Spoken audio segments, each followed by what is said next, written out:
Start. नमस्कार मंडळी. तर आज आपण पुण्यापासून 20 किलोमीटर अंतरावर असलेल्या भीमा कोरेगाव या ठिकाणी आलेले आहोत. तर सुरुवातीला आपण त्या स्तंभाला मानवंदना देण्याच्यासाठी निघालेलो असताना सुरुवातीला आपण बघू शकता तर या ठिकाणी हे बोर्ड आहे कोरेगाव मोन्युमेंट म्हणून, the first battle honour of the Poona horse 17 horses.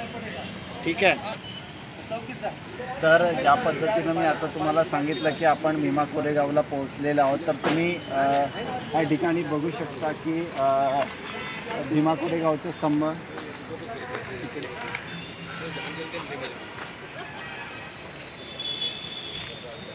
तर तुम्हा सर्वांना माहितीच असेल की भीमा कोरेगावच्या स्तंभाची काय म्हणजे शौर्यगाथा राहिलेली आहे किंवा ह्याचा इतिहास काय राहिलेला आहे तर आहे ना.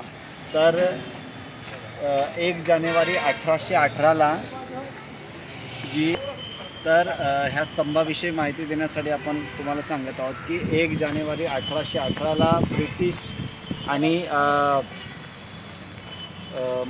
पेशवे यांच्यामध्ये जी लढाई झाली त्या लढाईमध्ये ब्रिटिशांच्या बाजूने 500 महारांनी सहभाग नोंदवला होता आणि पेशव्यांच्या बाजूने 28,000 पेशवे होते, मराठा पेशवे होते.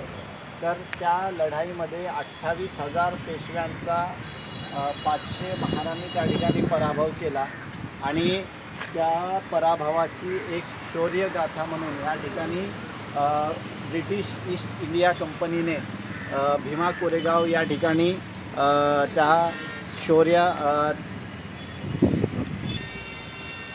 तर भीमा कोरेगाव या ठिकाणी ब्रिटिश ईस्ट इंडिया कंपनीने ज्या इंग्रज कालीन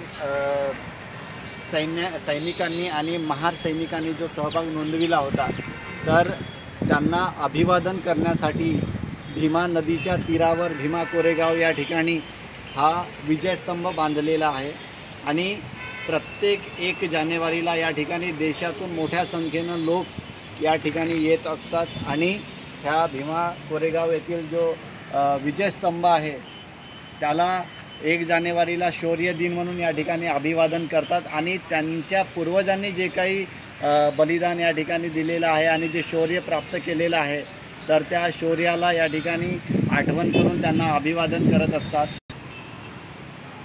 तर ह्या विजयस्तंभाला आपण म्हणजे या ठिकाणी बघत आहोत. तर बघताना तुमच्या लक्षात येईल की ज्या सैनिकांनी ह्या लढाईमध्ये सहभाग नोंदवला होता तर त्या सैनिकांविषयी या ठिकाणी माहिती दिलेली आहे आणि तुम्ही वाचू शकता की मौजे कोरेगाव येथे इंग्रजी लोक लढाई जे मतलब ह्या भाषेला तर ह्या विजयस्तंभाच्या आता जे आपण तुम्हाला सांगितलं तर त्या ठिकाणी तुम्ही बघू शकता की ज्या महार सैनिकांनी ब्रिटिशांकडून लढाया लढल्या त्यांची नावं त्या ठिकाणी तुम्हाला दिसतील.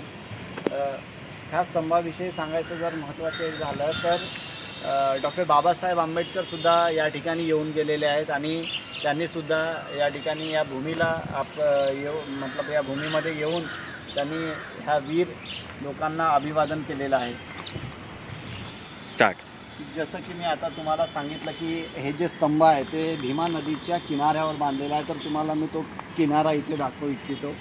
तर इथे जवळच भीमा नदी वाहते आणि हे स्तंभ अगदी त्या भीमा नदीच्या तीरावर बांधण्यात आलेलं आहे. 1 2 3 स्टार्ट. आणि जी भीमा नदी ज्या ठिकाणाहून वाहते तर तुम्ही ते बघू शकता समोर जे पूल आहे तर ते ब्रिटिशकालीन पूल आहे, ब्रिटिशांनी बांधलेलं ते पूल आहे आणि भीमा नदी इकडच्या भागामध्ये असं वाहत असते आणि इथे आपण ह्या ठिकाणी